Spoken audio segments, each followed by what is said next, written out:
Okay, this is a continuation of the mix. As you can see, you see how it comes out of the machine. As long as you've got a little excess at the bottom, either side, it comes out very, very smooth, and you hardly have to trowel it. That's exactly what you need to do with a mix.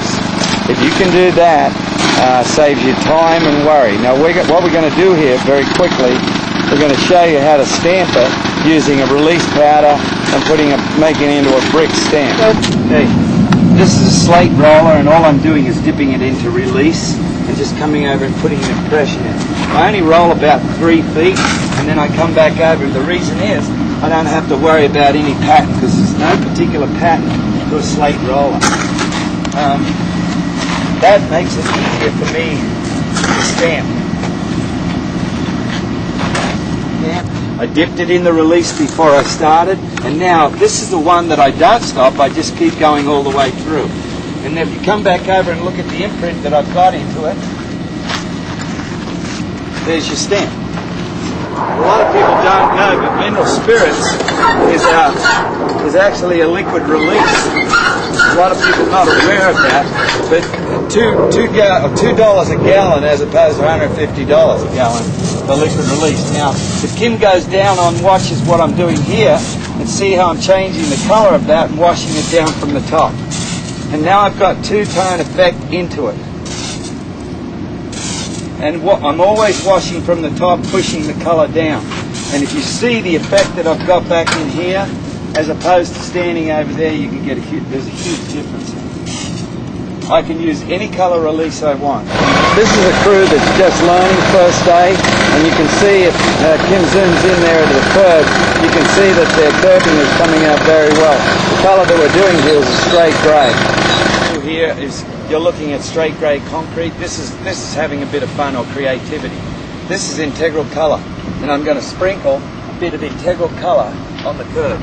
Okay, but I'm not going to get as close together as people think. I'll move out the colors so that I'm putting a bit of red and not too much red. Okay, then I'm going to get, again, this is integral color. I put in a bit of black in here, just a touch. Not much at all.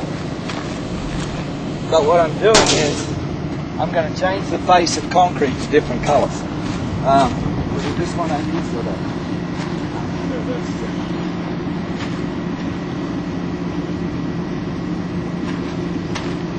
There are 3 different colors in here now if you look at it. And then I'm going to make it look like a colonial brick. If anybody's ever seen colonial brick, it's got 3 or 4 different colors in it. And very lightly, and I mean very lightly, I'm going to put the hose on this and mist spray it. Okay, somebody needs to come in behind me and trowel. Okay, look how light that mist spray is on there. There's hardly any on. Now, what he's doing there is coming over with different colour. Now, right behind that, my job is to come in and change the colour. Now, what you're looking at here is some brilliant colour, and I'm doing it for a reason. I want you to see that you can actually go. You may only have to do 2 or 3 colours, or 1 colour. It doesn't matter. But I need the H&C paint.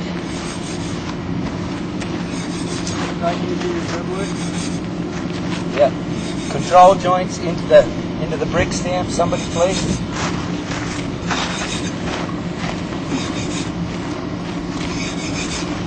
Now again, I've done this with colour to show you how bright this can be. You could actually only use 2 colours and go every 6 feet, and you wouldn't have all this colour here. You just wouldn't have it. But when you put a mortar joint colour into it, and again this was grey, and we used a red and a 5084 plus a black. And then we're going to put a mortar joint right in behind it, and if Kim comes back around here and looks at the effect that you get and scans along there, you're going to see that you get something totally different in the way of creating a different style curve. Okay? The thing again is it's creativity. That's all it is. And if you notice too on that mix, I would actually cut this away, but right now I'm just going to clean it up so the camera can get a view of it. And then the sod would go in right into that area. that dry out. Right now it looks like it'd knock your eyeballs out. But with the grey mortar into it, you can see colonial brick is made up of about 4 or 5 different colours. You can put a cream in there and actually disguise it. And people don't even know what colour you put in there. All you're doing is simply changing everything. Where that is. Double brick? Yeah.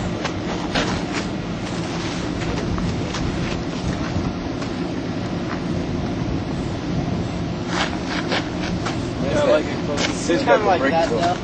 Oh, that's not right. Next one,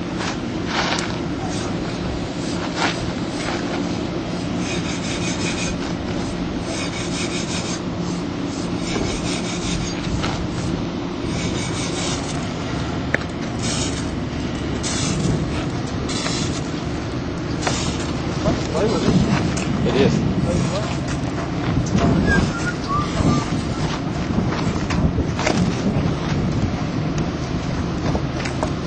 Okay, this was what was done yesterday to make it look like brick. As you can see, we did it in brighter colours, which really wasn't necessary, but it shows you or gives you an idea of the different creativity that you can do with curb.